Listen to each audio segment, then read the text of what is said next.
For me, defining innovation means we're thinking about how we can unleash the creativity that people have, give it the support in terms of risk-taking, and applying it to a new market or a new situation so that what you have as an initial idea just explodes out of all proportion when you look at its impact.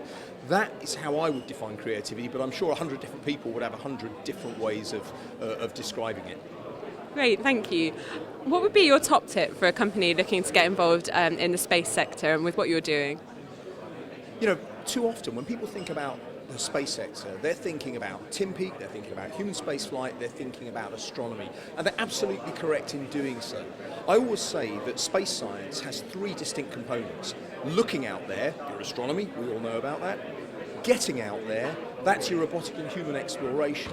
But the third aspect is the satellites that are looking back here at Earth. The satellites whose primary focus is giving us information and data that not only is changing the way we understand the environment, but is giving us things like almost instantaneous global telecommunications, the ability to navigate our position to within 1 meter accuracy. And this sort of architecture is behind, fundamentally, our 21st century way of life. If you've ever used any app like Uber, that is using your navigational capability, you're using space data. Now, when we look at the capabilities we have, there is a tremendous potential for how this data can be used creatively in businesses that have nothing to do with space.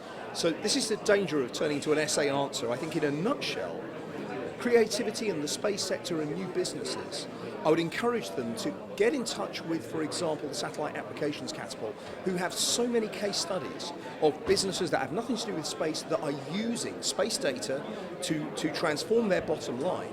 And more importantly, they're giving those businesses exactly the right support to make the most of this new opportunity we have. And looking back to Earth and thinking about how businesses might adopt some of this, how do we make the most of the young people that we have in our workforce?